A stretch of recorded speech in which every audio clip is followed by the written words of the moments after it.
Il est 16h04, je vous propose de démarrer cette session et de lancer cette première session de l'Académie InVivox. Bienvenue à toutes et à tous. Je suis Julien Delpech, le fondateur d'InVivox, et je suis votre hôte pendant environ 30 minutes aujourd'hui.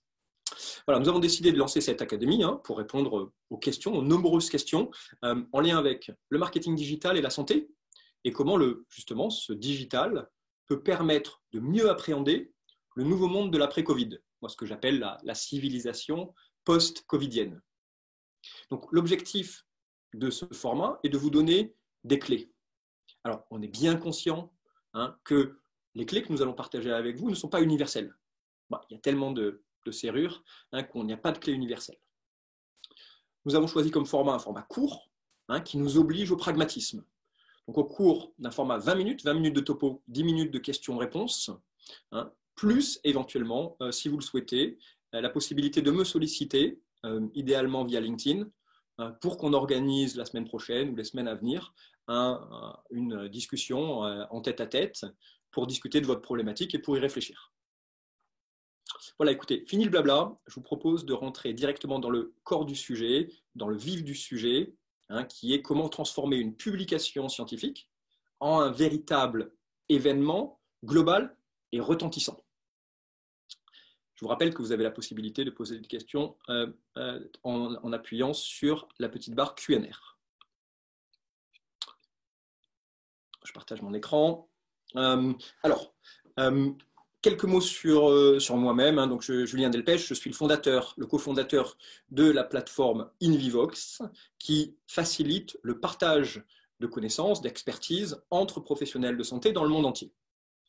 J'ai une vingtaine d'années d'expérience dans le domaine de la santé, que ce soit dans des laboratoires pharmaceutiques, chez des industriels de dispositifs médicaux, mais aussi dans une CRO, sur tout ce qui est organisation de recherche clinique et le suivi d'études cliniques. Pour se lancer, je vous propose tout de suite de commencer par une question. Alors, vous allez avoir la possibilité de répondre à la question directement sur Zoom. J'ouvre le vote. Et ma première question est, à votre avis, combien d'études sont publiées annuellement ? Donc c'est très simple, vous avez la possibilité de cliquer sur le chiffre que vous jugez le plus pertinent. Donc on parle d'études cliniques médicales, de phase 1, 2, 3, 4 éventuellement. Voilà, c'est au niveau mondial, toute spécialité médicale confondue. Donc, je vous laisse quelques secondes pour répondre à ces questions. Et ensuite, je vais mettre fin au vote et puis partager avec vous les résultats du vote. Donc, vous êtes déjà plus de 60% à avoir voté. Je vais mettre fin au vote et je partage les résultats. Donc, comme vous pouvez le voir, effectivement, vous avez tous raison quasiment. Il y a entre 300 000 et 500 000 études cliniques qui sont publiées par an dans le monde entier. Ça me permet d'aller directement sur la suite et de commencer par quelques données pour bien commencer. Donc, on vient de le dire, plus de 320 000 études, publications médicales par an. Ça en fait 870 par jour quand même, c'est un joli petit chiffre pour ceux qui sont adeptes des études cliniques. Pour vous donner quelques exemples, 3400 en neuro, 3600 en dermato, 187 rien que dans le domaine du diabète. Ça veut dire qu'un spécialiste du diabète, s'il veut suivre les études cliniques, il faut qu'il lise une étude clinique une fois tous les 2 jours. Et évidemment, vous connaissez tous les coûts faramineux qui sont engagés dans une étude clinique. Alors, les coûts faramineux, c'est évidemment l'argent, le coût financier, mais c'est aussi le coût humain. Et c'est aussi, pour tous ceux qui sont amenés à suivre des études cliniques, c'est le nombre de cheveux blancs qu'on se crée sur la tête quand on suit des études cliniques.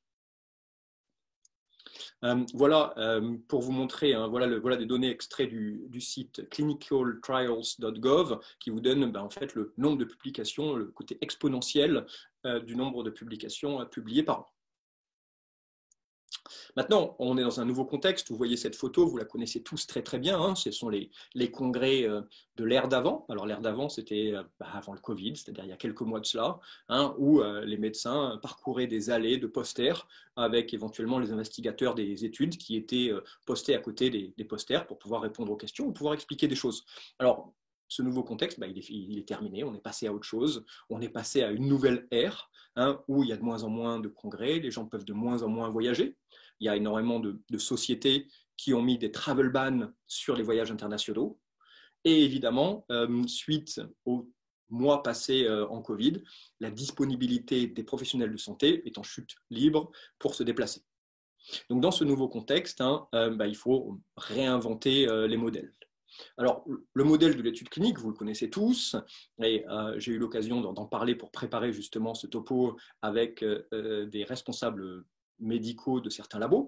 Hein, donc, ce qu'on faisait classiquement, hein, tous les uns et les autres, à l'ère préhistorique, c'est-à-dire l'année dernière, on prenait l'étude, on l'a publiée sur PubMed, on faisait un tiré à part. Donc un tiré à part, hein, c'est les 12 pages imprimées qu'on va remettre au médecin en espérant qu'il va la lire. Bon, dans le meilleur des cas, il la lit. Dans le pire des cas, ça disparaît sous une pile, dans un tiroir, voire dans une poubelle. Hein, et si l'étude était suffisamment intéressante, on proposait d'aller se balader sur un podium pour parler de l'étude. Plus, évidemment, hein, une aide visuelle. On intégrait l'étude clinique dans les aides visuelles pour les équipes de vente. Donc ça, c'est l'ère pré-Covid, dans cette nouvelle donne, hein, à l'heure du digital, hein, puisque le bénéfice de cette crise, ça a été l'avènement du digital au niveau des professionnels de santé. Comment on fait ? Donc, ce que je vous propose, hein, pour rentrer véritablement dans le vif du sujet après cette introduction, c'est de vous donner non pas la recette, hein, mais une recette en 10 commandements, qui sont les 10 commandements qu'on suit chez InVivox pour donner de la visibilité, pour faire connaître des événements. Et un événement, c'est une étude clinique, est un événement, véritablement. Alors, en 10 commandements, on va commencer par le premier. La première chose, nous, qu'on aime faire, c'est commencer par créer une landing page. Alors, pour ceux qui ne sont pas familiers avec une landing page, c'est un mini site web. Je vais partager avec vous un exemple d'un mini site web qu'on a réalisé sur une étude clinique. Voilà, par exemple, hein, un mini site web qu'on a réalisé avec une étude clinique dans le cadre du PRP, avec le docteur Jérémy Magalon. Donc, en fait, ce qu'on a fait, c'est qu'on a retravaillé l'étude clinique et on a essayé de la rendre plus digeste, on va dire, et puis de lui donner une nouvelle visibilité. Donc là, vous avez l'introduction. On va retrouver également une vidéo, hein, que le docteur Magalon nous a envoyée pour présenter le contexte de l'étude clinique et éventuellement donner quelques éléments, un teaser, on va dire, qu'on va pouvoir réutiliser sur les réseaux sociaux, qu'on va pouvoir réutiliser à de nombreux escients. On a également les enseignements clés de l'étude. On va mettre en valeur les auteurs, évidemment. Hein, donc là, on a les 3 auteurs principaux, le docteur Magalon, le professeur Florence Sabatier, le professeur Magalon. On va mettre également certaines photos, certains graphiques, pour permettre aux personnes qui sont intéressées de pouvoir simplement télécharger ces éléments pour pouvoir les réintégrer dans leur présentation ou dans leur citation. Et également, on va proposer à toutes les personnes qui sont intéressées, qui veulent recevoir cette étude clinique, puisqu'on ne va pas leur envoyer le TAP par la poste, hein, on va prendre leurs informations et on va leur envoyer par email. Alors, quand on prend leurs informations, on récupère aussi leurs données et on va revenir dessus. Et en dernier lieu, hein, vous voyez, avec le docteur Magalon, on organise dans les jours à venir, le 29 septembre prochain, il organise un webinaire au cours duquel, justement, il va commenter différentes choses et au passage son étude clinique. Donc voilà un exemple, hein, de la première chose qu'on aime faire pour commencer à donner de la visibilité, c'est de créer une landing page. Premier commandement. Deuxième commandement, les sites de publication, tu utiliseras. Alors, les sites de publication, vous les connaissez. Hein, le site le plus connu de nous tous, c'est PubMed. PubMed, pour vous donner un chiffre, c'est 3,3 milliards de recherches en 2019. Hein, ça donne quand même une idée de la puissance du site. Alors, l'erreur souvent, c'est qu'on s'arrête à PubMed. en disant bon, voilà, j'ai mis mon étude sur PubMed, basta punto, je passe à la suite. Alors qu'il existe énormément de sites qui sont plus ou moins similaires à PubMed. J'imagine que vous connaissez ResearchGate. ResearchGate, hein, ce sont 17 millions de chercheurs qui publient. Et c'est aussi une communauté, ce que ne fait pas PubMed. Hein. Sur ResearchGate, quand vous publiez, vous pouvez aller taguer d'autres chercheurs, vous pouvez créer votre petite communauté dans une spécialité, suivre ou être suivi. Vous avez encore d'autres sites comme Elsevier. Elsevier, en 2019, c'est plus d'1 milliard d'articles téléchargés à partir du site Elsevier. Vous avez Academia qui est en plein boost. Hein, il y a plus de 134 millions de chercheurs, de médecins qui sont enregistrés sur Academia. Alors, ça ne fait pas que de la santé, mais il y a une énorme partie qui est dans la santé. Et puis, il y a encore voilà, clinicaltrials.gov, Quora, qui est une nouvelle communauté également. Donc, tous ces sites vous permettent en fait de multiplier la diffusion parce que derrière tous ces sites, il y a du SEO. Le SEO, c'est le Search Engine Optimization, qui va permettre à vos articles de remonter naturellement sur les moteurs de recherche. Donc voilà un exemple, voilà 6 sites, mais cette liste n'est évidemment pas exhaustive. C'est le commandement numéro 2. Alors, je m'arrête une seconde et je vous pose une nouvelle question. Quels sont les sites de publication que vous utilisez pour vos études? Alors, je lance le deuxième sondage. Hop, j'ouvre le vote. Donc, vous avez la possibilité de répondre à plusieurs choix possibles selon ce que vous utilisez. Je vous laisse une trentaine de secondes pour venir là-dessus.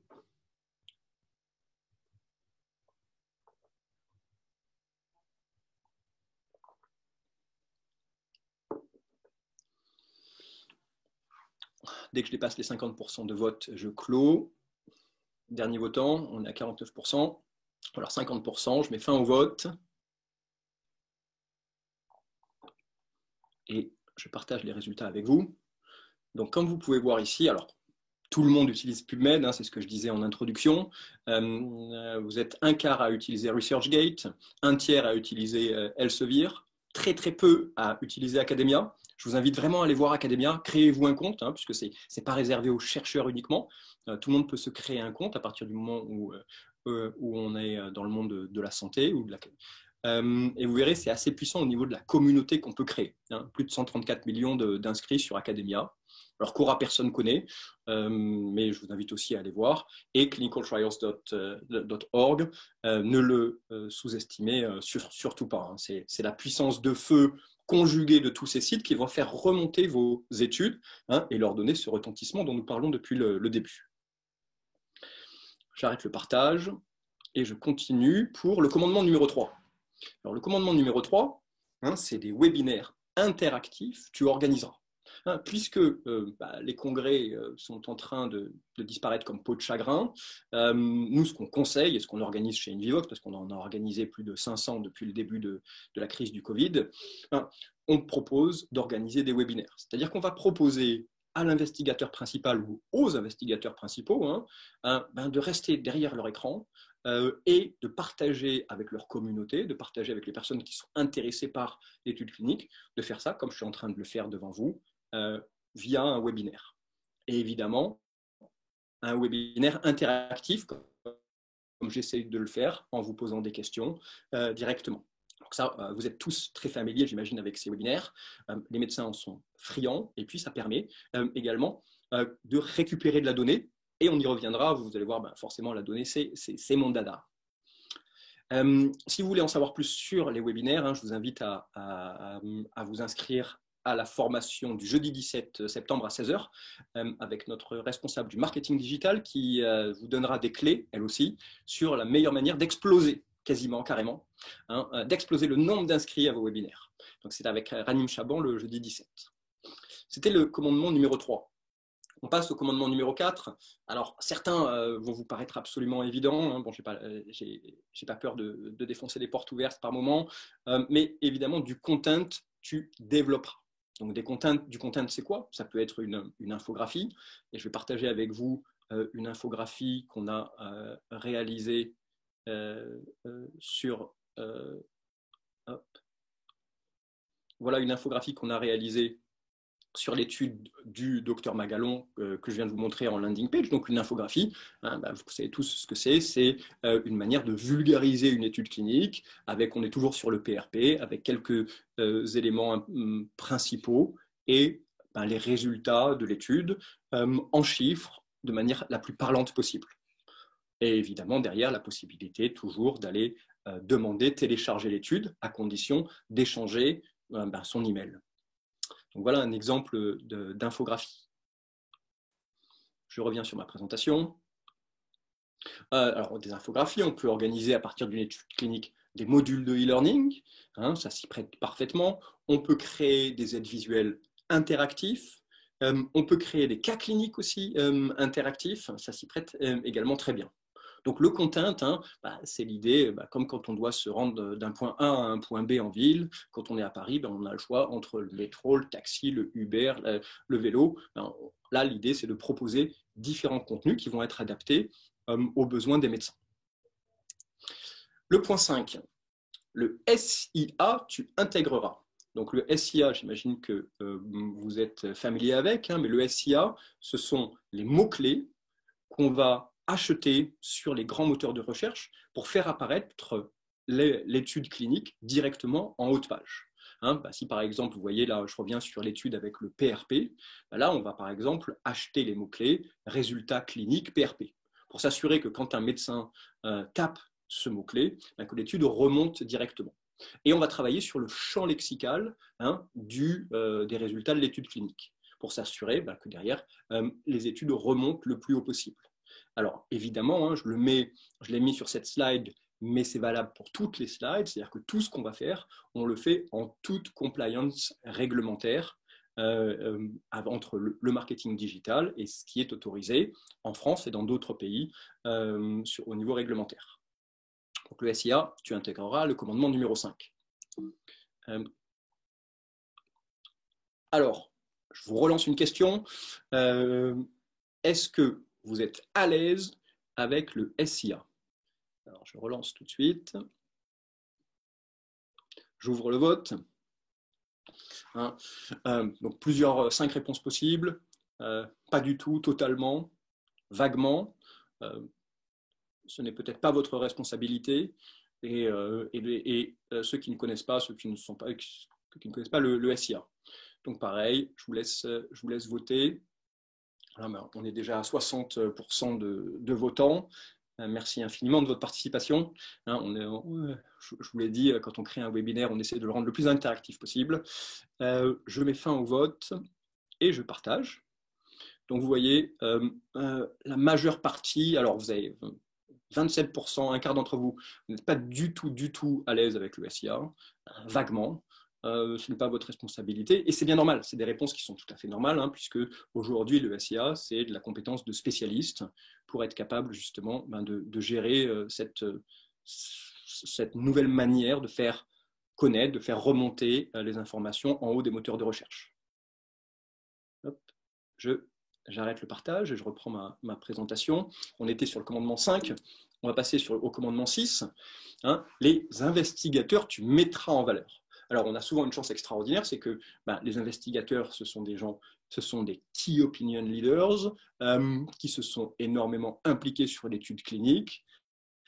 Et donc, derrière, l'idée, c'est de pouvoir les mettre en valeur, c'est-à-dire de leur proposer des webinaires, de leur proposer des classes virtuelles, de leur proposer de prendre la parole sur les réseaux sociaux pour diffuser les résultats de cette étude clinique, hein, puisque, vous le savez, une étude clinique, c'est souvent des mois et des années de travail, bien souvent des années, je le répète, des sommes colossales investies. Donc derrière, ces investigateurs ne demandent qu'une seule chose, hein, c'est d'être mis en avant dans le cadre des résultats de l'étude clinique, en particulier si les résultats sont intéressants. Je partage avec vous également, pour ceux qui seraient intéressés, j'avais organisé un webinaire le 15 juillet dernier sur la manière de transformer un KOL en Digital Opinion Leader. Le replay est disponible sur le site de l'Académie Invivox, academy.invivox.com, pour ceux que ça peut intéresser.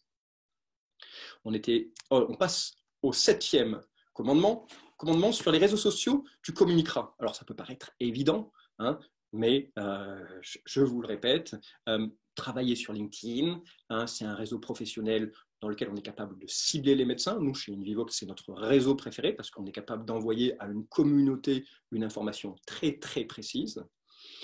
Travailler également sur les autres réseaux sociaux, Twitter, hein, qui est un réseau, on va dire, qui est plutôt engagé sur les sociétés savantes, etc.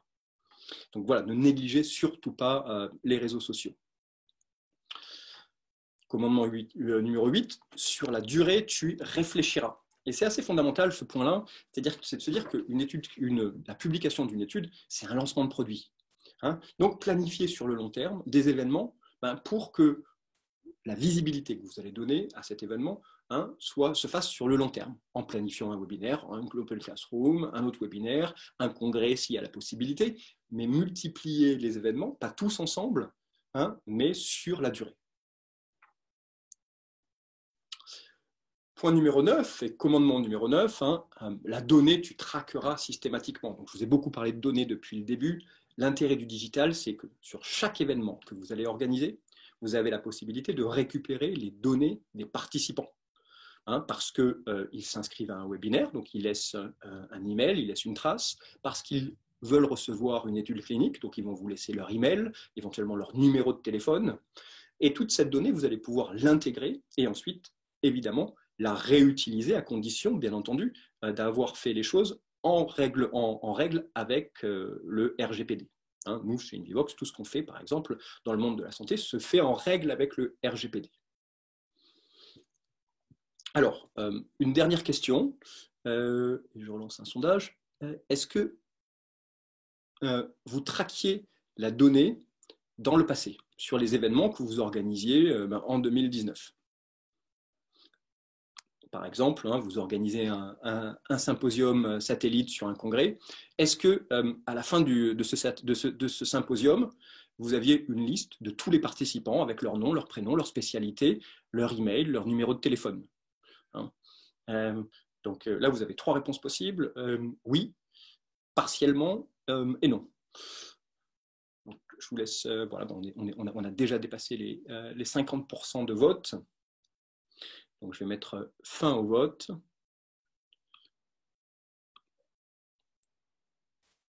Donc, vous voyez les résultats ici.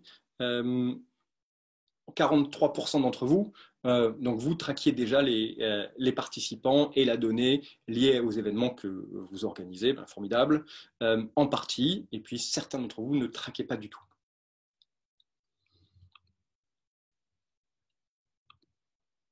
On était au commandement numéro 9, on arrive au dernier commandement et quasiment à la fin de ma présentation, qui est un élément fondamental. Souvent, on me dit, est-ce que le marketing digital, c'est la fin de la visite médicale? Pas du tout, évidemment. L'intérêt de traquer la donnée derrière, c'est de pouvoir alimenter la force commerciale avec des leads qualifiés. Et ensuite, de permettre aux commerciaux de s'adresser à des médecins qui ont demandé une information, qui se sont connectés à un webinaire, qui ont suivi un webinaire sur une étude clinique. Donc, tout ça, ça va permettre d'alimenter la force commerciale en leads qualifiés. On arrive à la conclusion de ce webinaire et je vais bientôt prendre des questions. Donc, le plus important, c'est de se dire que la parution d'une étude clinique, il faut l'apparenter à un lancement de produit. Et véritablement, pour lancer un produit, on connaît l'approche multicanal. Donc, garder ça en tête. On a une méthodologie chez Invivox. Voilà, je vous l'ai mis ici. Alors, ça paraît très, très compliqué. Cette slide se lit de gauche à droite. À gauche, c'est un TAP, c'est la publication d'une étude clinique. Donc ça, vous allez la publier sur les différents sites de publication des études cliniques. Ensuite, avec les différents outils que je vous ai présentés, vous allez commencer à lui donner de la visibilité, la landing page, le content, les TAP, les ADV. On va pousser les investigateurs à devenir des Digital Opinion Leaders. Évidemment, il y a de la formation pour l'équipe de vente.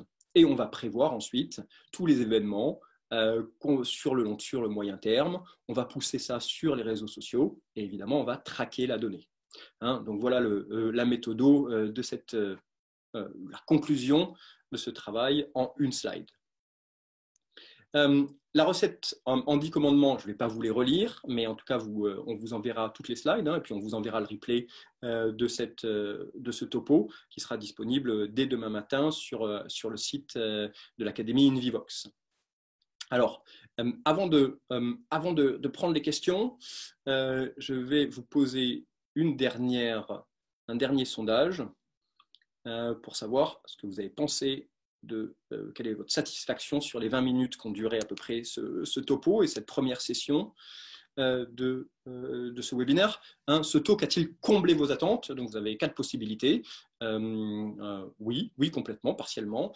Non, pas du tout. Donc je vous laisse répondre.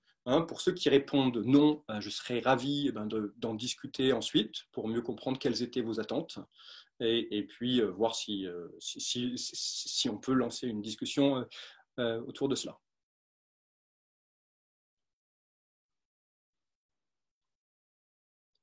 Hop, voilà, je vais mettre fin. Vous êtes déjà 60% à avoir voté. Je mets fin au vote et au suspense insoutenable. Je partage avec vous les résultats, évidemment. L'idée du numérique et des webinaires, c'est de la transparence. Donc, oui, écoutez, merci aux 12% qui ont trouvé que ce webinaire a comblé au-delà leurs attentes, complètement plus de 60% et partiellement 27%. Pas du tout, 1%. Je serais ravi d'en discuter pour avoir votre critique et mieux comprendre quelles étaient vos attentes. Donc écoutez, voilà, je m'arrête là. J'ai essayé de tenir dans les 20 minutes imparties, 23 minutes au lieu de 20 minutes. Et je suis ravi de prendre vos questions. Alors pour les questions, vous avez la possibilité dans l'icône Q et R pour questions et réponses, de me poser la question en direct, ou alors, si vous le souhaitez, éventuellement prendre la main et me poser la question en direct. Alors je vais ouvrir la session QNR et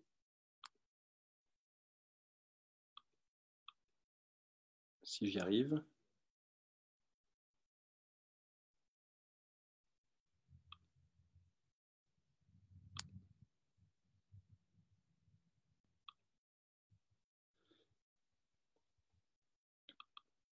Voilà. Alors, je prends une première question. On me pose une question sur les manuscrits publiés dans les revues non indexées et qui du coup ne ressortent pas dans PubMed.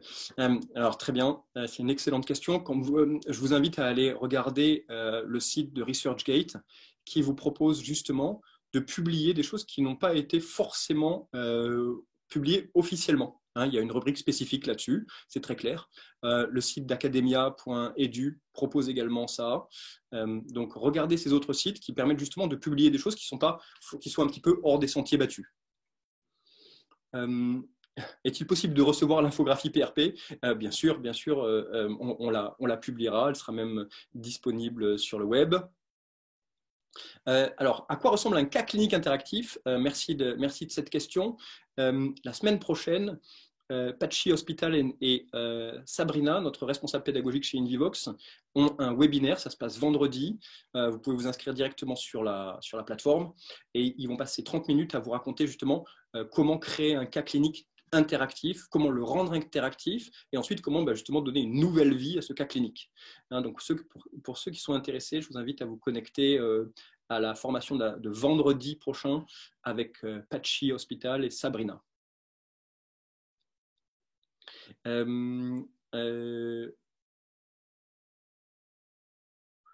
une question sur comment ces commandements s'appliquent à des études de phase 1 versus phase 2 versus phase 3.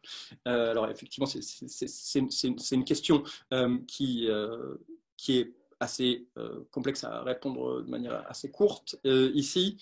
La plupart de ce que je vous ai présenté ici, les études de phase 1 et de phase 2, n'ont pas véritablement lieu d'être. J'ai parlé essentiellement des résultats ou des études cliniques de phase 3 dans cette présentation et j'aurais dû le préciser dès le départ. J'ai une question sur la vulgarisation. Est-ce que la vulgarisation des résultats cliniques est bien perçue par le monde médical? Moi, je crois que la vulgarisation, c'est une forme extraordinaire d'intelligence. D'être capable de simplifier quelque chose de complexe, hein, d'être capable d'extraire la substantifique moelle d'un TAP qui peut faire jusqu'à 20, 30 pages et justement de le résumer à une infographie, je pense que c'est un véritable art. Donc ma réponse est oui, hein, la vulgarisation est très très bien perçue par le monde médical. J'ai une question sur la durée optimale d'un webinaire.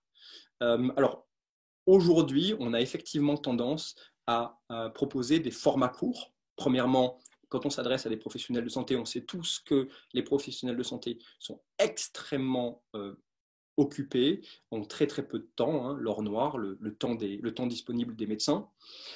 Donc, on aurait plutôt tendance à proposer des formats courts avec un topo qui va durer entre 15 et 30 minutes, suivi de questions-réponses pour un format de 45 minutes.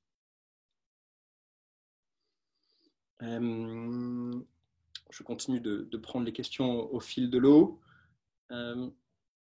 Est-ce qu'il y a une différence fondamentale de stratégie entre une étude d'ampleur nationale et une autre d'ampleur internationale? Alors, pas vraiment. La seule différence, c'est que sur une étude nationale, si on veut se cantonner au national, on peut le faire, mais l'intérêt du marketing digital, c'est justement d'offrir une ampleur supplémentaire, et notamment cette ampleur internationale à une étude. En gros, la méthodologie est quasiment la même, c'est simplement l'audience ou l'univers qui va être augmenté.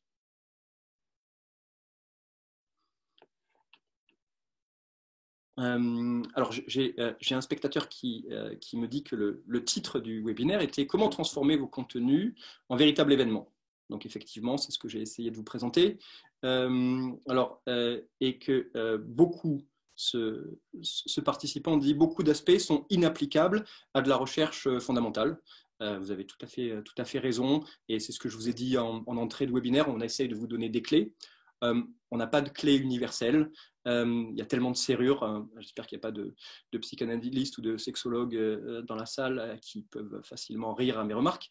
Mais en tout cas, voilà, on n'a pas de clé universelle pour répondre pour ouvrir toutes les serrures.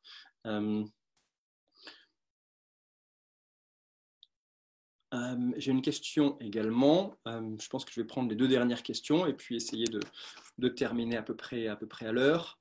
La ponctualité n'étant pas que la politesse des rois.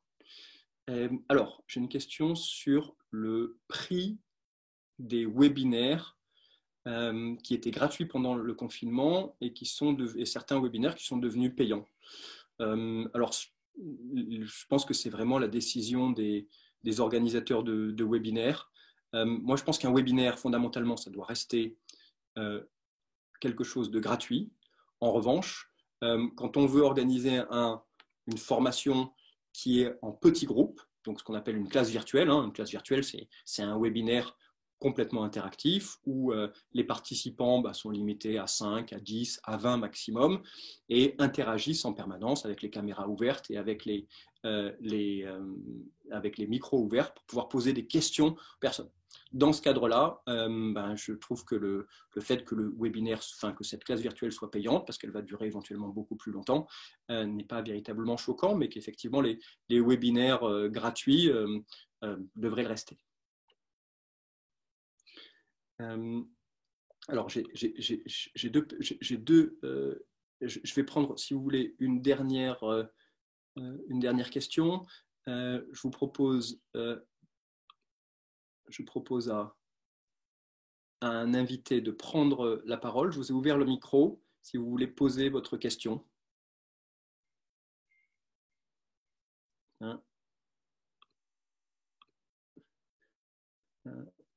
Donc, j'ai un invité qui s'appelle Loer.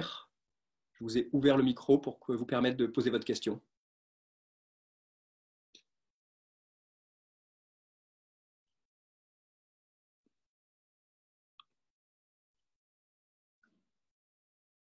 Ah, bon, écoutez, on ne vous entend pas. N'hésitez pas si vous voulez éventuellement poser une dernière question.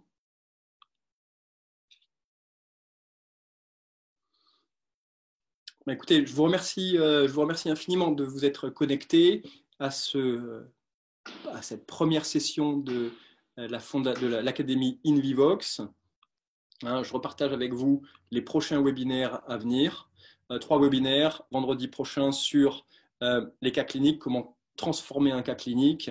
Ensuite, un webinaire avec notre directrice marketing digital pour exploser le nombre d'invités, de participants à un webinaire. Et ensuite, on a un invité de marque et de prestige, on a Franck Lemaire, qui parlera de la meilleure manière de garder une interaction avec des professionnels de santé devenus inaccessibles. Voilà, un spécialiste de ce sujet-là, Franck Lemaire, et ça sera jeudi 24 septembre à 16 h. Et les inscriptions sont déjà ouvertes sur academy.invivox.com. Voilà, merci à toutes, merci à tous. Dès demain matin, on vous enverra le replay avec l'intégralité du contenu de ce topo. Merci et bonne fin d'après-midi.